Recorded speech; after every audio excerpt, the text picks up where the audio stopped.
Olá, sejam todos muito bem-vindos a mais uma evangelização de espíritos. Para que possamos iniciar a aula de hoje, por favor, me acompanhe nessa prece.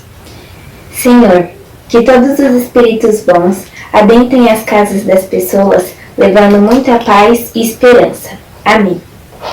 A aula de hoje tem como tema Fluido Universal e Matéria. Vamos evangelizar? A Gênese, capítulo 11. No ser vivo se produzem movimentos vitais, independentes de qualquer intervenção da vontade. Durante o sono, a vida orgânica se conserva em plena atividade. Assim, a matéria tem vitalidade independente do espírito, e o espírito tem vitalidade independente da matéria. O elemento espiritual constitui os espíritos. O elemento material constitui os diferentes corpos da natureza, corpos orgânicos e inorgânicos. A matéria é objeto de trabalho do espírito para o desenvolvimento de suas faculdades. Deus criou corpos organizados e flexíveis, capazes de receber todos os impulsos da vontade do espírito e de se prestarem a todos os seus movimentos. O Livro dos Espíritos, 21 a 35. Matéria é o laço que prende o espírito, é o instrumento de que ele se serve e sobre o qual exerce sua ação. Deus, espírito e matéria são o princípio de tudo o que existe, a trindade universal. Ao elemento material é preciso acrescentar o fluido universal, que faz o papel de intermediário entre o espírito e a matéria, muito grosseira para que o espírito possa ter uma ação sobre ela. É o fluido primitivo ou elementar. O Livro dos Espíritos, questões 60 a 69. A lei de atração une os elementos para formar os corpos orgânicos e inorgânicos. A matéria é sempre a mesma, mas nos corpos orgânicos está animalizada pelo princípio vital. Os seres orgânicos têm fonte de atividade que lhes dá vida. Nascem, crescem, se reproduzem e morrem. Possuem órgãos especiais para a realização dos diferentes atos da vida, apropriados às suas necessidades de conservação. Estão neste grupo os homens, os animais e plantas. Os seres inorgânicos não têm atividade nem movimentos próprios. São formados apenas pela agregação da matéria. São os minerais, a água, o ar, entre outros. O princípio vital tem sua fonte no fluido universal. É o fluido magnético ou fluido elétrico animalizado. O princípio vital dá vida a todos os seres que o absorvem e o assimilam. É um dos elementos necessários à constituição do universo. Ele tem sua fonte na matéria universal modificada. É um elemento como o oxigênio. O princípio vital é o mesmo para todos os seres orgânicos, modificado conforme as espécies. É o que lhes dá movimento e atividade, e os distingue da matéria inerte. O conjunto dos órgãos constitui um mecanismo que recebe um estímulo de atividade íntima, ou princípio vital que existe neles. O princípio vital é a força motriz dos corpos orgânicos. Ao mesmo tempo que o agente vital estimula os órgãos, a ação deles mantém e desenvolve a atividade do agente vital. A Gênese, capítulo 10.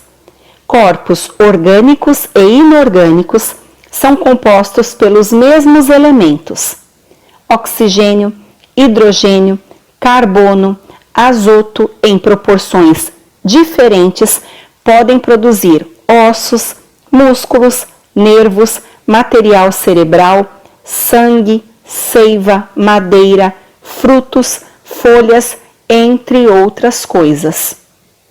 O homem pertence à classe dos mamíferos.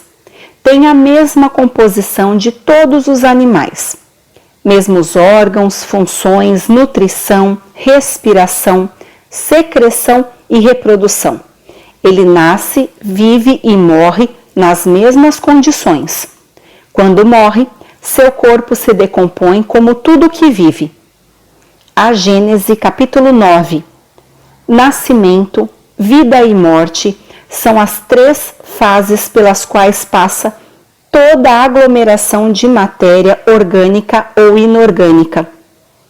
Só o espírito, que não é matéria, é indestrutível. O Livro dos Espíritos, questão 70. A causa da morte entre os seres orgânicos é o esgotamento dos órgãos. O que acontece com a matéria e o princípio vital dos seres orgânicos quando eles morrem? A matéria sem atividade se decompõe e vai formar novos organismos.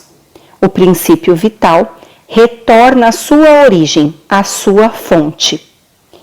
Quando o ser orgânico morre, os elementos que o constituíam passam a fazer parte de novas combinações e participam na formação de novos seres que passam a tirar da fonte universal o princípio da vida e da atividade. O absorvem e assimilam para novamente devolvê-lo a esta fonte quando deixarem de existir.